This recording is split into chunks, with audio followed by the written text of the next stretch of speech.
Hey everyone, this is Sujitna and today I thought I'll have a quick short video on nutrition and weight loss. So by the way, I'm doing my eating walk and this is where I am right now. It's a beautiful property and I've come here for a vacation, so I thought I'm in a really nice place. I thought I should talk something which has some value and which could help you. So okay, let's get started. So a lot of us really struggle to lose weight. We Indians are usually it's like most of us are overweight. I'm overweight and I know what it is to lose weight. It's really challenging. Sometimes we end up binge eating and then we gain a couple of kgs. Sometimes, like me, I've gained like 10 kgs and we try and work really hard on losing those weight. We hit the gym, we work out, we walk, we jog, we think we are dieting, and then at the end of the day, your weighing scale is stuck up in that terrible weight and never goes down. And I'm sure a lot of people know what I'm talking about.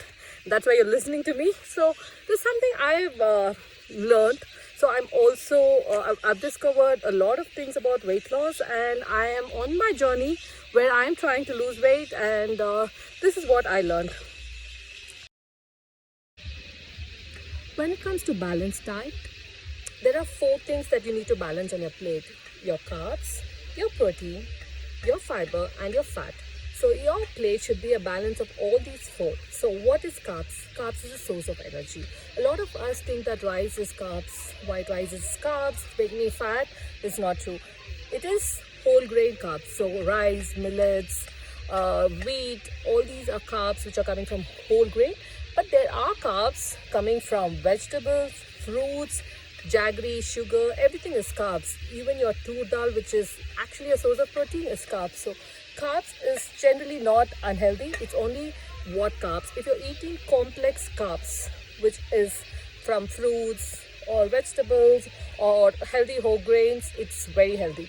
So coming to protein, a lot of us know that if you want to lose weight, you need to increase your protein. Definitely yes. So if you're a non-vegetarian, then it's very easy to get your protein. You can eat egg whites, you can eat your fish, and you can eat your chicken. But if you're a vegetarian, then you need to be very, very careful with the protein you take, because a lot of us think tur dal is protein, but it also has carbs. 70% of tur dal is carbs. The same thing with a lot of pulses as well. So you can include protein sources like tur dal, rajma, chole, chenna, tofu, paneer.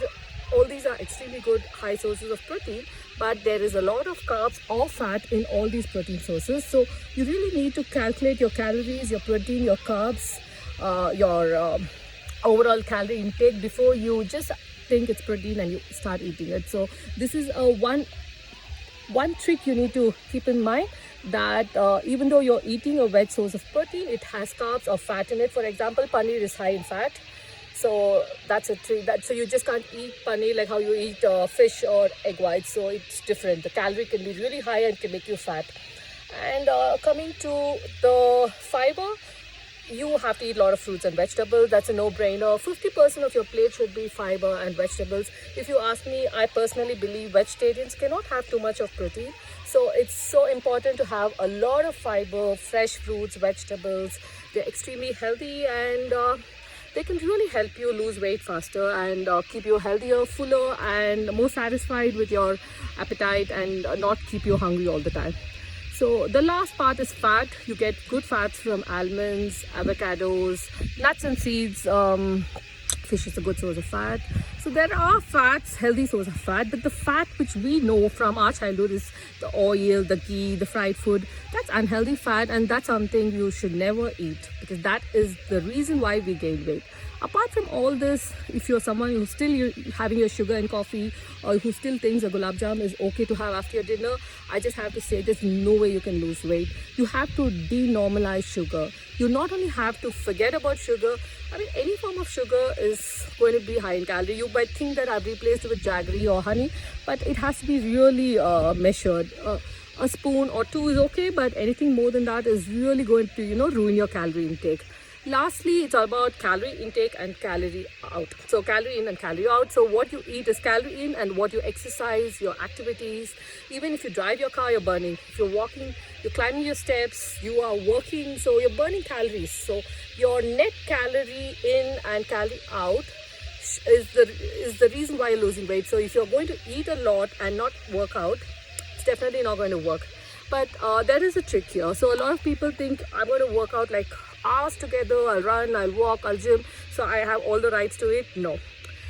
Sadly, you burn like some 200 to 250 calories after like 30 minutes of gym or walk or run.